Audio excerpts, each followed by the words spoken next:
नमस्कार, मैं हूं प्रिया। आपका स्वागत है बिहारी न्यूज में। चले जानते हैं देश विदेश की 11 प्रमुख खबरों को। कोविड-19 के बढ़ते माहौल के बीच प्रधानमंत्री नरेंद्र मोदी सभी मुख्यमंत्रियों के साथ करेंगे बैठक। कोविड-19 के मामले लगातार बढ़ते जा रहे हैं। हर दिन लगभग 10,000 से ज्यादा मामले देखने को मिल रहे हैं, जिसको लेकर प्रधानमंत्री नरेंद्र मोदी एक बार फिर से सभी राज्यों के मुख्यमंत्रियों के साथ बातचीत करने वाले हैं। खबरों की माने तो प्रधानमंत्री वीडियो कॉन्फ्रेंसिंग के माध्यम से मुख्यमंत्रियों के साथ 16 और 17 जून को संवाद करने वाले हैं। अधिकारियों की माने तो प्रधानमंत्री मोदी के साथ मुख्यमंत्रियों की बैठक को 2 स्लॉट में किया जाएगा, जहां पर प्रधानमंत्री सभी मुख्यमंत्रियों से कोविड-19 के माहौल में उठाए जा रहे कदमों के बारे में चर्चा करेंगे। साथ ही अनलॉक 1 लागू किए जाने की भी समीक्षा की जाएगी। जानकारों की माने तो मुख्यमंत्रियों से चर्चा के बाद केंद्र सरकार कुछ और बड़े फैसले ले सकती है। वहीं आपको बता दें, भारत में कोविड-19 के मामले लगातार बढ़ते जा रहे हैं। अब तक भारत में संक्रमितों की संख्या 3 लाख से ज्यादा हो चुकी है। भारत में कोविड-19 से ठीक होने वालों की संख्या बढ़ी। देश में कोविड-19 के मामले पर 24 घंटे में अगर देखा जाए तो बहुत तेजी से बढ़ोतरी देखने को मिली है। स्वास्थ्य विभाग की तरफ से जारी किए गए आंकड़ों के अनुसार बीते 24 घंटे में कोविड-19 से प्रभावित व्यक्तियों की संख्या 11,458 दर्ज की गई है, जिसकी वजह से सरकार की परेशानी और ज्यादा बढ़ गई है। वहीं 24 घंटे में 386 लोगों की जान जा चुकी है। हालांकि जहां एक तरफ कोविड-19 के मामले लगातार बढ़ते जा रहे हैं, वहीं दूसरी तरफ इससे ठीक होने वालों की संख्या में भी इजाफा देखा गया है। भारत में लोगों के स्वस्थ होने की दर 49.47% दर्ज की गई है, जिसके परिणाम स्वरूप देश में अब तक 1,54,330 लोग पूरी तरीके से इससे ठीक हो चुके हैं। वहीं फिलहाल भारत में सक्रिय मामलों की बात करें तो अब तक इससे 1,45,780 लोग प्रभावित हैं। वहीं कोविड-19 के बढ़ते मामलों की बात करें तो दिल्ली सरकार की तरफ से जारी किए गए बयान में यह कहा गया है कि टेस्टिंग को बढ़ाए जाने की जरूरत है, ताकि ज्यादा से ज्यादा लोगों को समय रहते चिन्हित किया जा सके। कोविड-19 की वजह से पब्लिक ट्रांसपोर्ट से सफर नहीं करना चाह रहे हैं लोग। कोविड-19 के मामले लगातार बढ़ते जा रहे हैं। वहीं इसी बीच सभी लोग एहतियात के तौर पर अनलॉक 1 में भी पब्लिक ट्रांसपोर्ट का इस्तेमाल करने से बचते दिखाई दे रहे हैं, जिसकी वजह से सार्वजनिक वाहन मालिकों को काफी ज्यादा नुकसान का सामना भी करना पड़ रहा है। वहीं सरकार ने सभी आम नागरिकों की चिंता को देखते हुए साइकिल पर जोर देने की अपील की है, जिसके तहत आवास एवं शहरी मामलों के मंत्रालय ने हाल ही में अपना एक बयान जारी करते हुए कहा है कि बंद की वजह से पब्लिक ट्रांसपोर्ट में 90% तक गिरावट दर्ज की गई है। कोविड-19 की वजह से बढ़ रही परेशानी अभी भी लोगों के बीच दिखाई दे रही है। ऐसे में राज्यों को परिवहन से दूसरे विकल्प के बारे में सोचना जरूरी है। इसलिए सभी लोगों को यह कोशिश करनी चाहिए कि बिना पेट्रोल से चलने वाले वाहनों पर ज्यादा ध्यान दें। सिर्फ शहरी इलाके में ही नहीं बल्कि ग्रामीण इलाकों में भी साइकिल को बढ़ावा दिए जाने की जरूरत है। इतना ही नहीं, हाल ही में सरकार की तरफ से यह भी कहा गया है कि कोविड-19 के इस माहौल में सार्वजनिक परिवहन को पहले की तरह शुरू कर पाना एक बहुत बड़ी चुनौती साबित होने वाली है, क्योंकि आम नागरिक का पैदल चलना है या खुद की वाहन से चलना ज्यादा सही मान रहे हैं।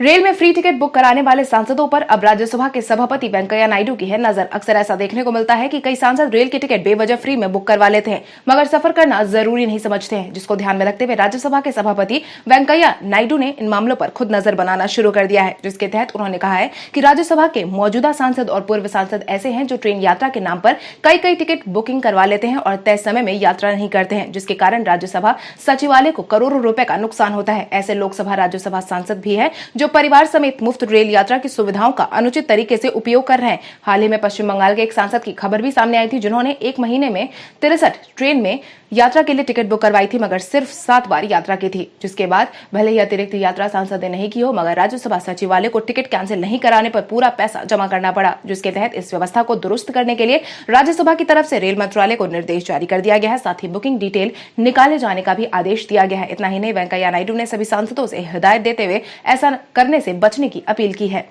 अब यात्री बुक किए गए टिकट में भी डेट का कर सकते हैं बदलाव। सभी यात्रियों की सुविधा को ध्यान में रखते हुए इंडियन रेलवे ने नई सुविधा की शुरुआत की है, जिसके बाद अब यात्री टिकट के डेट को और आगे बढ़ा सकते हैं। रेलवे की तरफ से जारी किए गए नए नियमों के अनुसार ऑफलाइन टिकट कराने वाले पैसेंजर्स को यात्रा के टिकट पर डेट बढ़ाने की सुविधा दी जाएगी। इसमें यात्री अपने सुविधा अनुसार टिकट पर आगे की डेट बढ़ा सकते हैं। बस यात्रियों को इसके लिए टिकट काउंटर पर जाना जरूरी होगा। काउंटर पहुंचते ही एक फॉर्म भरना होगा, जिसमें डेट चेंज की बात लिखनी होगी, जिसके बाद टिकट पर डेट चेंज कर दिया जाएगा। हालांकि रेलवे ने अपनी तरफ से यह भी साफ कर दिया है कि डेट चेंज करवाने का काम सिर्फ यात्री एक बार ही करवा पाएंगे। एक से ज्यादा बार यह सुविधा मान्य नहीं होगी। इतना ही नहीं, टिकट कैंसिलेशन के नियमों में बदलाव करते हुए अब यात्रियों को यात्रा की तारीख से 6 महीने तक काउंटर से अपना पैसा वापस लेने की सुविधा दी गई है। अनिल अंबानी से 1200 करोड़ रुपए लेने के लिए एसबीआई ने मांगी एनसीएलटी से मदद। भारतीय स्टेट बैंक में अनिल अंबानी से 1200 करोड़ रुपए से अधिक की वसूली करने के लिए अब राष्ट्रीय कंपनी कानून न्यायाधिकरण की मदद मांगी है, क्योंकि अनिल अंबानी ने रिलायंस कम्युनिकेशन और रिलायंस इंफ्राटेल को दिए गए कर्ज के लिए निजी गारंटी दी थी। न्यायाधिकरण ने आवेदन पर सुनवाई करते करते हुए अंबानी को जवाब देने के लिए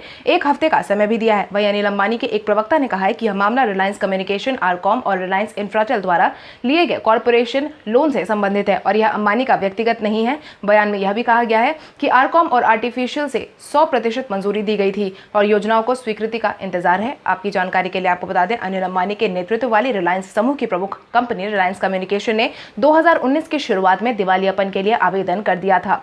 फेसबुक जल्द ही कर सकती है नए फीचर को रोल। फेसबुक आए दिन अपने ऐप में नए फीचर्स को अपने सभी यूजर के लिए रोल करती रहती है, जिसके तहत ऐसा फीचर शुरू होने जा रहा है जिससे यूजर को किसी भी विषय की जानकारी अब फेसबुक के माध्यम से ही मिल जाएगी। एक मीडिया रिपोर्ट के अनुसार गूगल से बराबरी करते हुए फेसबुक अब विकिपीडिया के साथ मिलकर एक नॉलेज बॉक्स ला रही है, जिससे यूजर को किसी भी विषय, शख्सियत, स्थान की जानकारी मिल जाएगी। यानी कि साफ तौर पर किसी भी विषय के बारे में जानकारी के लिए फेसबुक के सर्च बार में टाइप करने पर उसे जुड़ी विकिपीडिया की जानकारी बॉक्स में खुल जाएगी। सिर्फ जानकारी ही नहीं, अगर किसी पर्सनालिटी या जगह से जुड़ी कोई भी फेसबुक, इंस्टाग्राम पेज बनी है तो इसकी जानकारी भी आपको सर्च करते हुए देखने को मिल जाएगी। खबरों की माने तो यह बिल्कुल वैसा ही होने वाला है जैसा गूगल में कुछ भी सर्च करने पर साइड में एक छोटा सा बॉक्स आ जाता है जिसमें आपके सर्च किए हुए टॉपिक के बारे में बुनियादी जानकारी मिल जाती है, जिसे गूगल का नॉलेज पैनल भी कहा जाता है। 6 महीने में अब छात्रों को पूरा करना होगा 8 महीने का सिलेबस। उच्च शिक्षा विभाग के सरकारी कॉलेज में प्रवेश की प्रक्रिया जुलाई के अंत महीने से शुरू करवा दी जाएगी और अगस्त में समाप्त कर दी जाएगी। वहीं 1 सितंबर से नए शैक्षणिक सत्र 2020-21 को शुरू किए जाने की खबर भी सुनने में आ रही है, जिसको ध्यान में रखते हुए सभी छात्रों को 6 महीने में कोर्स पूरा करने की बात कही गई है। इससे पहले सभी छात्रों को 8 महीने का समय सिलेबस पूरा करने के लिए दिया जाता था। वहीं उच्च शिक्षा विभाग ने यह भी साफ कर दिया है कि सिलेबस में कटौती नहीं की जाएगी। कॉलेज को अतिरिक्त कक्षाएं लगाकर सिलेबस अपना पूरा करना होगा। सिर्फ 6 महीने में 8 महीने का सिलेबस पूरा करना न केवल विद्यार्थियों के लिए चुनौतीपूर्ण रहेगा बल्कि प्रोफेसर के लिए भी यह काम बहुत मुश्किल साबित होने वाला है। हर साल मई में कॉलेज में प्रवेश की प्रक्रिया शुरू कर दी जाती थी और अगस्त तक यह प्रक्रिया चल रही होती थी और इससे कक्षाएं संचालित होने शुरू हो जाती थी, मगर इस बार बंद की वजह से पूरे सत्र में उलटफेर देखने को मिला है। कोविड-19 के नाम पर राजनीति एक बार फिर से हुई शुरू। कोविड-19 के नाम पर राजनीति बीते कुछ दिनों से लगातार देखने को मिल रही है, जहां कांग्रेस बार-बार प्रधानमंत्री नरेंद्र मोदी से सवाल जवाब तलब कर रहा है। इसी क्रम में बीते दिन कांग्रेस के पूर्व अध्यक्ष राहुल गांधी ने कोविड-19 के बढ़ते संक्रमण के मामलों को ध्यान में रखते हुए नरेंद्र मोदी सरकार के खिलाफ खूब बयानबाजी की है।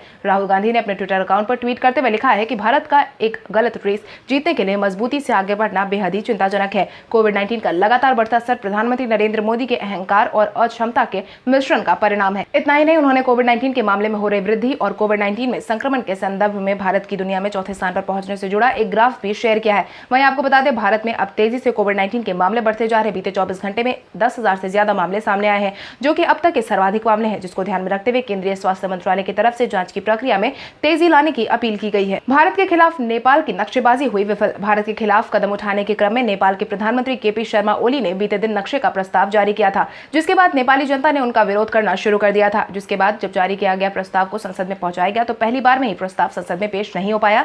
जैसे तैसे संसद में पेश हुआ तो उस प्रस्ताव को पास नहीं किया गया, जिसके बाद अपनी इज्जत बचाने के लिए सरकार के प्रवक्ता ने कहा है कि नक्शा संशोधित करने के लिए आवश्यक साक्ष्य एकत्र नहीं किए गए हैं। इसके लिए अब एक कमेटी बनाई जाएगी जो इस मुद्दे पर जरूरी कदम उठाएगी। वहीं नेपाल सरकार के प्रवक्ता युवराज ने कैबिनेट बैठक का फैसला सुनाते हुए पत्रकार सम्मेलन में अपनी प्रतिक्रिया देते हुए कहा है कि सरकार ने भारत के साथ सीमा विवाद पर ठोस प्रमाण दस्तावेज जुटाने के लिए 9 सदस्यों वाली विशेषज्ञों की एक टीम का गठन किया है, जिसका संयोजन डॉक्टर विष्णुराज को बनाया गया है। यह समिति में सीमा विशेषज्ञ, भूगोल विज्ञान, अंतर्राष्ट्रीय कानून के ज्ञाता, पुरातत्व अधिकारी आदि को शामिल किया गया है।